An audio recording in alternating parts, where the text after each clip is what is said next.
Hey everyone, we're back today to do the June 24th daily Bible reading. It is out of the One Year Bible. It is the New Living Translation. We will be starting out in 2 Kings chapter 6 verse 1 and going through chapter 7 verse 20. And then we'll be in Acts chapter 15 verse 36 through chapter 16 verse 15. And then we'll be in Psalm 142 1 through 7. And then finish up with Proverbs 17, verses 24 and 25. So one day the group of prophets came to Elisha and told him, "As you can see, this place where we meet with you is too small." Excuse me. I'm so sorry. "Let's go down to the Jordan River, where there are plenty of logs. There we can build a new place for us to meet." "All right," he told them, "go ahead." "Please come with us," someone suggested. "I will," he said, so he went with them. When they arrived at the Jordan, they began cutting down trees. But as one of them was cutting a tree, his axe head fell into the river. "Oh, sir," he cried, "it was a borrowed axe." "Where did it fall?" the man of God asked. When he showed him the place, Elisha cut a stick and threw it into the water at that spot. Then the axe head floated to the surface. "Grab it," Elisha said, and the man reached out and grabbed it. When the king of Aram was at war with Israel, he would confer with his officers and say, "We will mobilize our forces at such and such place." But immediately Elisha, the man of God, would warn the king of Israel, "Do not go near that place, for the Arameans are planning to mobilize their troops there." So the king of Israel would send word to the place indicated by the man of God. Time and again, Elisha warned the king so that he would be on the alert there. The king of Aram became very upset over this. He called his officers together and demanded, "Which of you is the traitor? Who has been informing the king of Israel of my plans?" "It's not us, my lord the king," one of the officers replied. "Elisha, the prophet in Israel, tells the king of Israel, even the words you speak in the privacy of your bedroom. Go and find out where he is," the king commanded, "so I can send troops to seize him." And the report came back, "Elisha is at Dothan." So one night the king of Aram sent a great army with many chariots and horses to surround the city. When the servant of the man of God got up early the next morning and went outside, there were troops, horses, and chariots everywhere.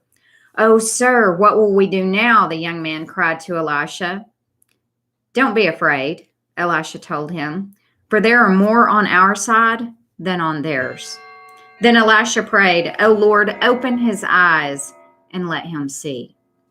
The Lord opened the young man's eyes, and when he looked up, he saw that the hillside around Elisha was filled with horses and chariots of fire.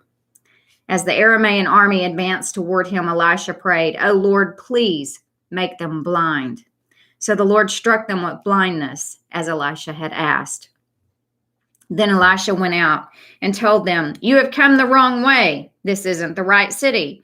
Follow me, and I will take you to the man you are looking for." And he led them to the city of Samaria. As soon as they had entered Samaria, Elisha prayed, "O Lord, now open their eyes and let them see." So the Lord opened their eyes, and they discovered that they were in the middle of Samaria. When the king of Israel saw them, he shouted to Elisha, "My father, should I kill them? Should I kill them?" "Of course not," Elisha replied. "Did we kill prisoners of war? Give them food and drink and send them home again to their master." So the king made a great feast for them and then sent them home to their master. After that, the Aramean raiders stayed away from the land of Israel.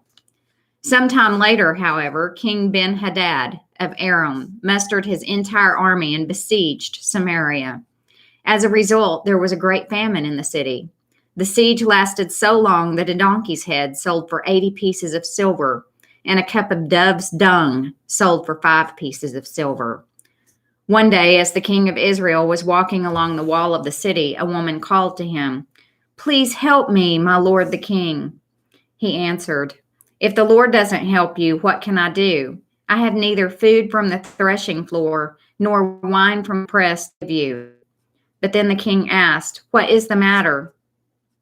She replied, "This woman said to me, 'Come on, let's eat your son today. Then we will eat my son tomorrow.' So we cooked my son and ate him. Then the next day I said to her, 'Kill your son so we can eat him.' But she has hidden her son." When the king heard this, he tore his clothes in despair.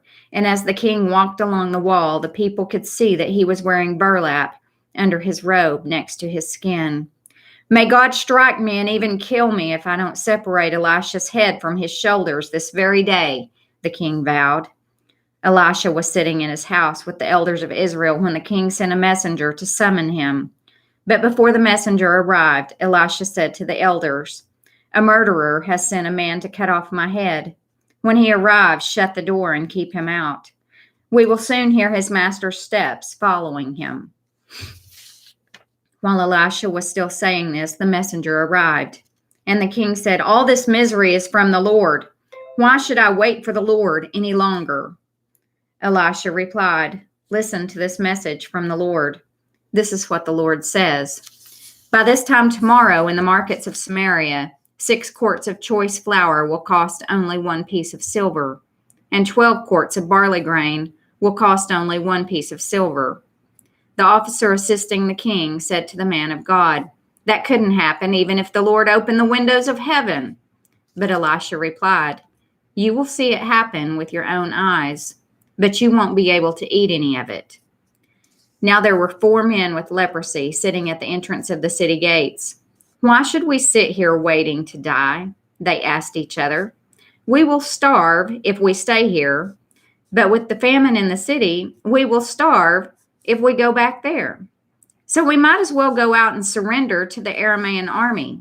If they let us live, so much the better. But if they kill us, we would have died anyway." So at twilight, they set out for the camp of the Aramaeans. But when they came to the edge of the camp, no one was there. For the Lord had caused the Aramaean army to hear the clatter of speeding chariots and the galloping of horses and the sounds of a great army approaching. "The king of Israel has hired the Hittites and Egyptians to attack us," they cried to one another. So they panicked and ran into the night, abandoning their tents, horses, donkeys, and everything else as they fled for their lives.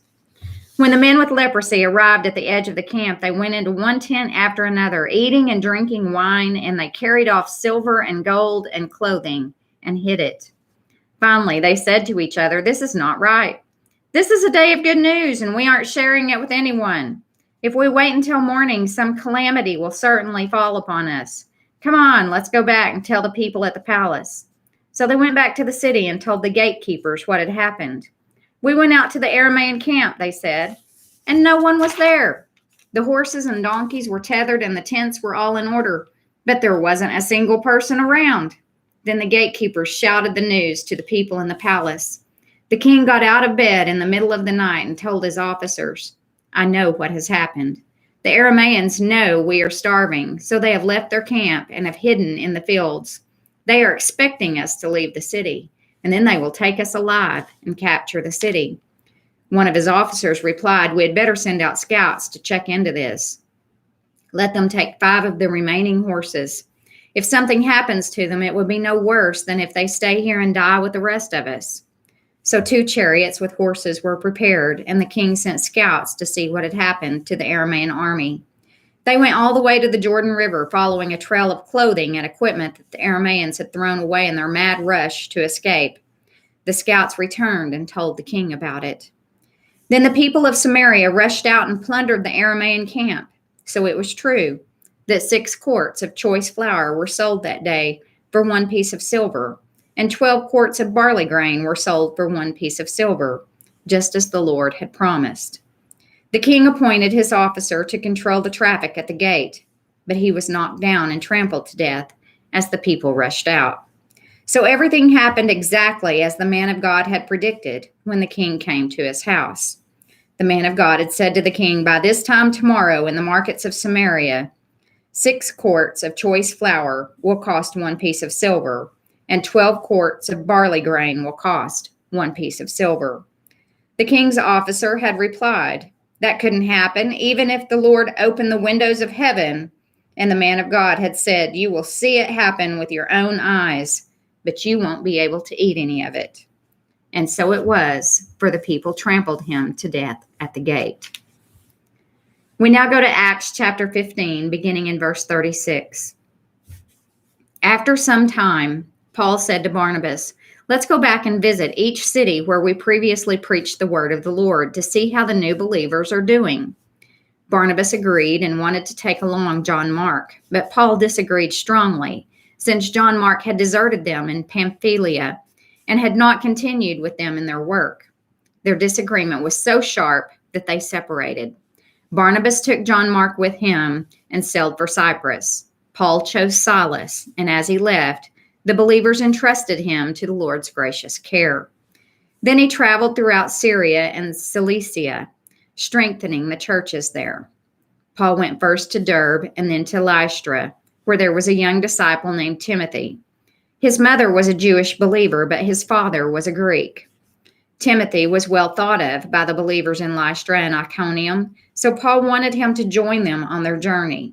In deference to the Jews of the area, he arranged for Timothy to be circumcised before they left, for everyone knew that his father was a Greek. Then they went from town to town, instructing the believers to follow the decisions made by the apostles and elders in Jerusalem. So the churches were strengthened in their faith and grew larger every day.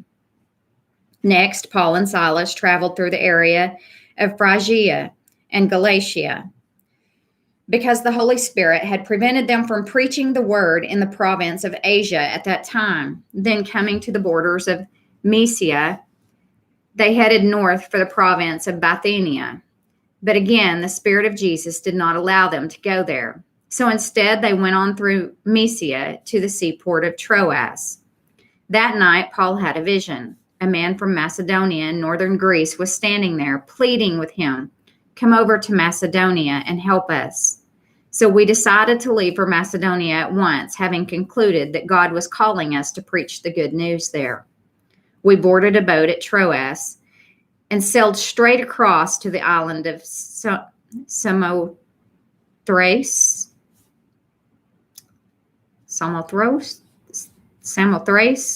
and the next day we landed at Neapolis. From there we reached Philippi, a major city of that district in Macedonia and a Roman colony, and we stayed there several days.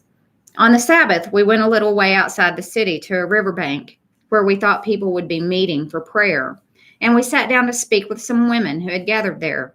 One of them was Lydia from Thyatira, a merchant of expensive purple cloth who worshipped God. As she listened to us, the Lord opened her heart, and she accepted what Paul was saying. She and her household were baptized, and she asked us to be her guest. "If you agree that I am a true believer in the Lord," she said, "come and stay at my home." And she urged us until we agreed. Now we go to Psalm 142.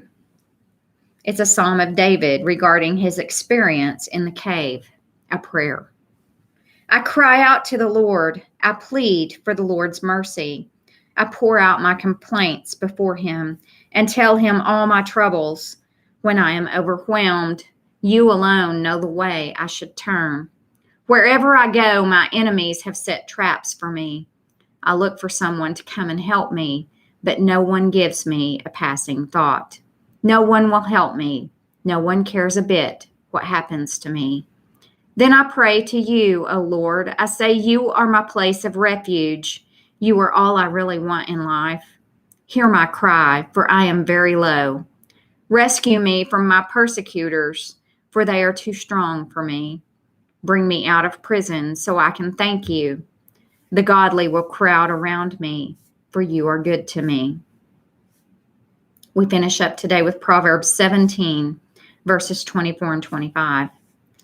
"Sensible people keep their eyes glued on wisdom, but a fool's eyes wander to the ends of the earth.